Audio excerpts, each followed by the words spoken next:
Hello there, and welcome to the Fish Tank Barn. As you know, things in our world just keep getting more and more expensive. I've been doing this hobby for many years, and with running a fish room with 70 tanks, I've come across a few different ways to save money in my aquarium hobby.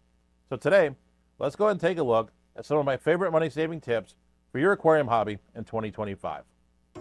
One of my favorites is not buying substrate from the fish store, but instead, using an alternative substrate from the hardware store. The vast majority of my tanks here in the fish barn have a substrate that was not bought from an aquarium shop or big box retailer. For the majority of the tanks that have gravel, I've used pea gravel that I purchased from Home Depot. I found this to be a great size and a great substrate for my aquariums. I've used other gravels as well and have not had any issues with them. One of the things that you'll have to keep in mind is that this substrate is quite dirty out of the bag, so you'll have to wash it extensively before putting it in your aquarium.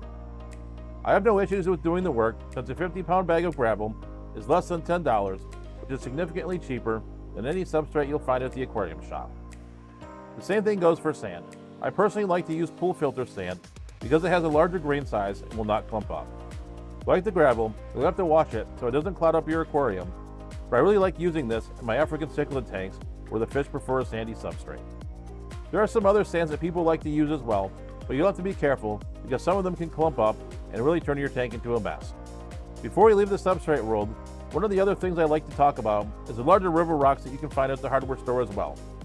I use these a lot to make hides for fry, but you can also use these stones to add some interest to your aquascape. Substrate is really one of my favorite tools to use when saving money on your aquarium.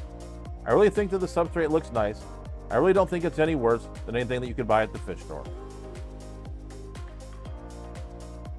My next money-saving tip is on lighting. One of my favorite things to use is makeshift aquarium lighting that are LED shop lights that I purchased from Amazon.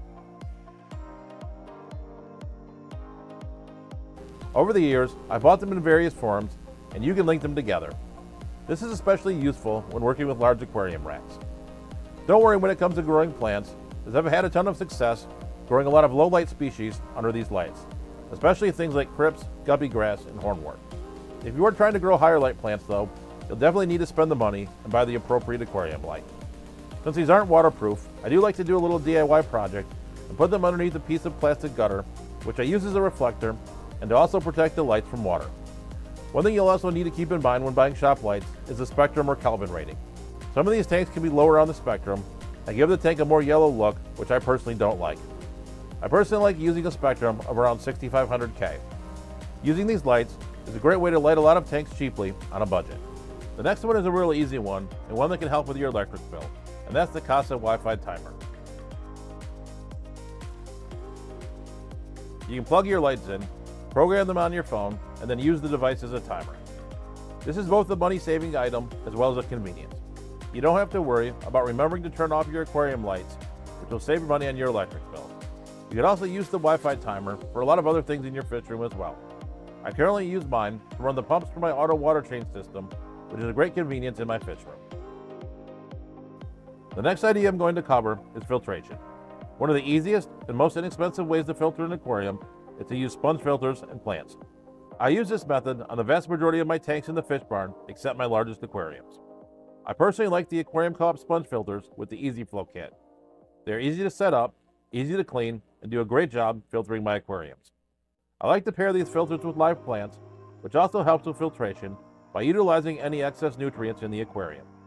Some of my favorite plants are crypts, Java moss, guppy grass, and hornwort.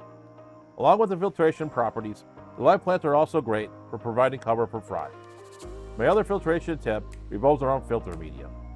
If you don't need to use a hang-on back, I would highly recommend using quilt batting instead of the filter cartridges that come with the filter. You can find quilt batting at a fabric store, Walmart, or online. You just need to make sure that the batting is not treated with any chemicals. Using this is a lot cheaper and does provide a great job of mechanical filtration for your aquarium. I've used both of these extensively in my fish room over the years, and these have been great money savers. Let's now talk about where to buy your fish. This is one that's often overlooked.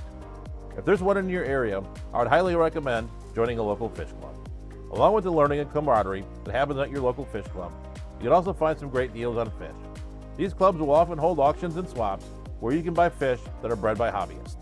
These fish are often cheaper and of better quality than you'll find at the big box store. This is also a great place to find live plants as well.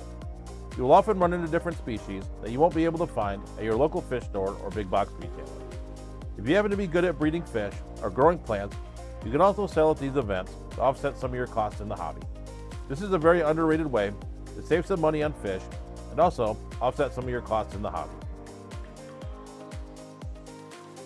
I hope that you've enjoyed today taking a look at some money-saving tips that I've used over the years here in the Fish Barn. I can't tell you how much money these ideas have saved me over the years, but honestly, it's made the dream of having a fish barn possible.